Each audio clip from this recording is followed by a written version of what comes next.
Berikan ku hati seperti hatimu yang penuh dengan belas kasihan. Berikan ku mata seperti matamu, memandang tua yang di sekelilingku. Berikan ku tanganmu untuk melakukan tugasmu. Berikan ku kakimu melangkah dalam rencanamu. Berikan ku hatimu.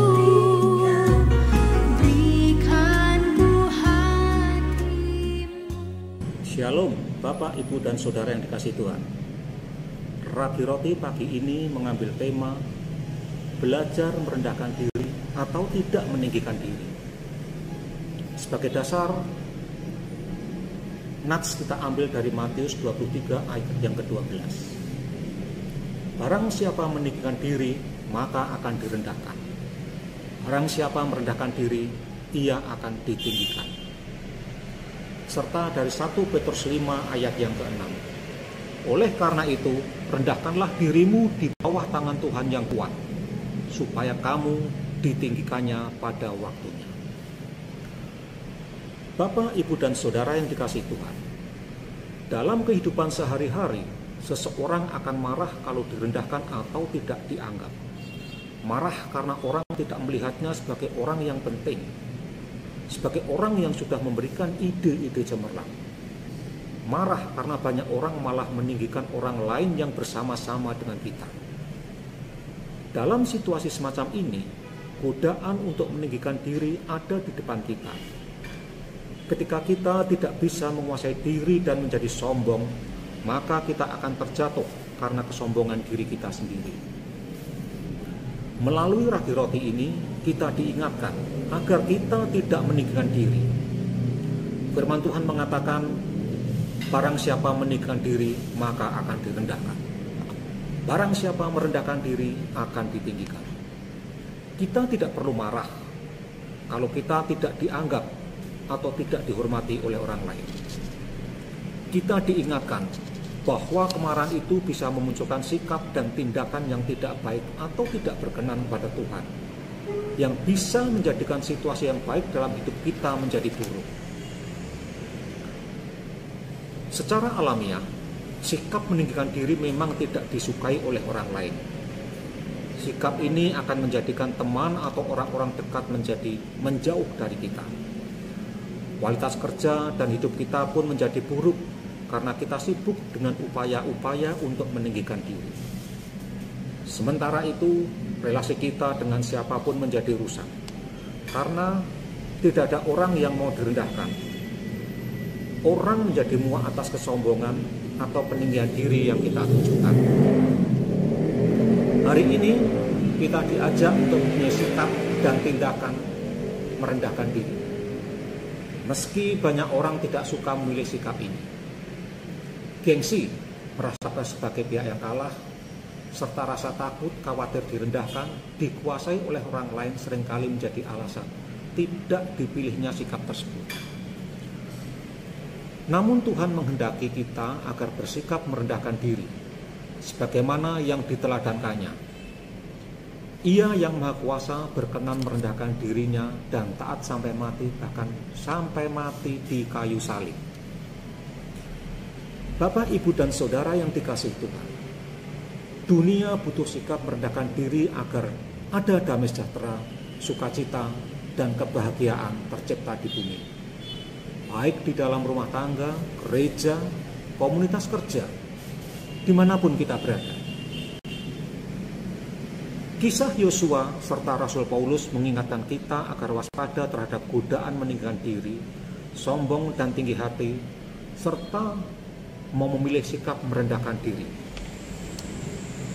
Kewaspadaan ini mesti semakin kita tingkatkan ketika kita baru saja atau sedang mempunyai kedudukan atau jabatan yang tinggi, saat sukses dan sedang banyak harta. Karena sesungguhnya godaan terbesar dalam hidup manusia terjadi ketika manusia dalam posisi semacam itu. Kita diingatkan bahwa semua itu adalah titipan dari Tuhan. Tuhanlah yang patut dimuliakan. Tuhanlah yang patut menjadi pusat dalam olah hidup dan karya kita.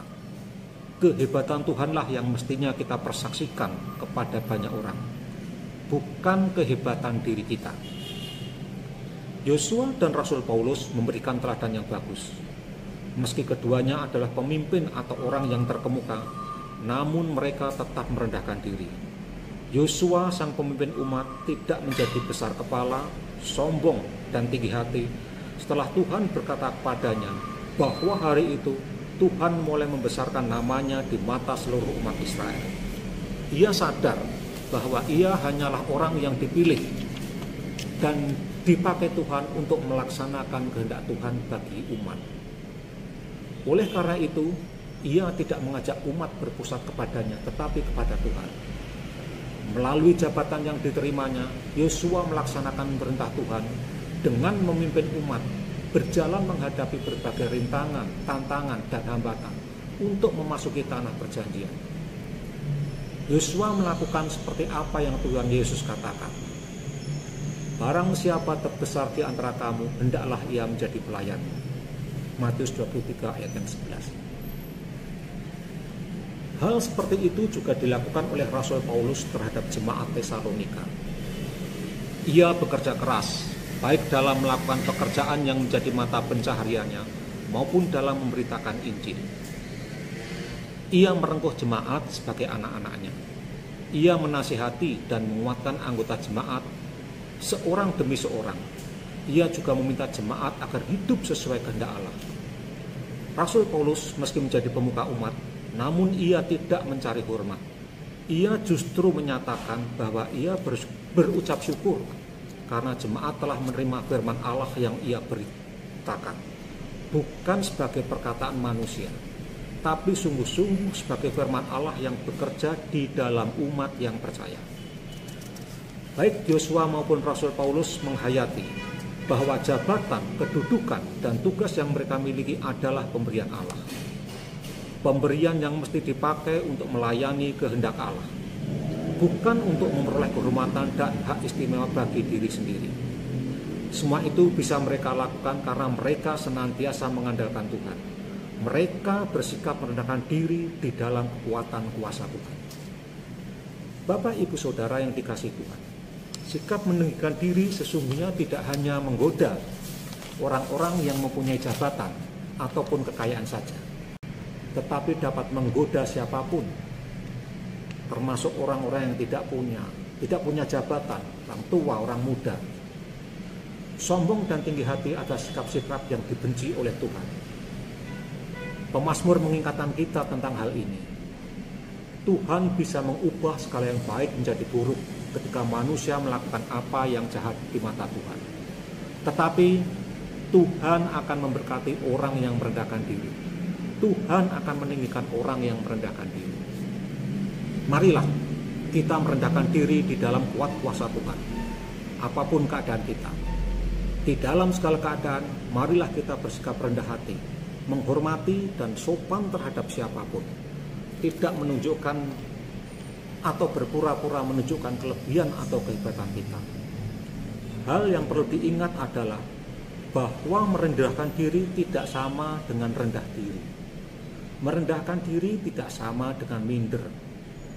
Merendahkan diri tidak sama dengan tidak percaya diri atau inferior. Sikap merendahkan diri biasanya didasari oleh kesadaran bahwa apapun yang kita miliki hanyalah titipan dan amanah dari Tuhan.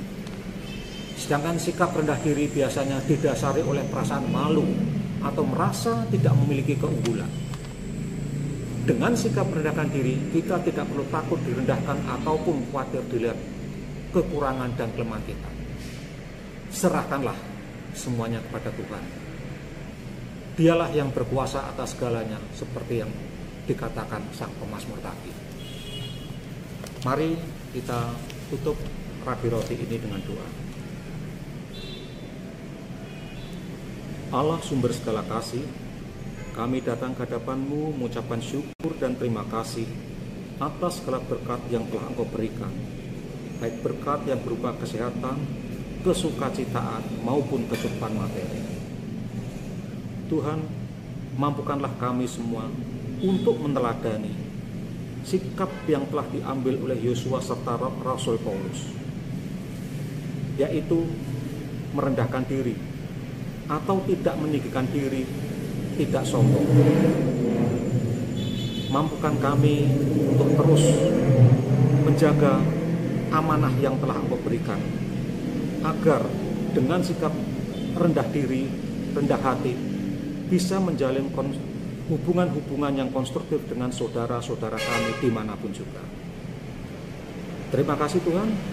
Doa ini kami aturkan di dalam nama Putra-Mu yang tunggal, Tuhan kami, Yesus Kristus. Amin.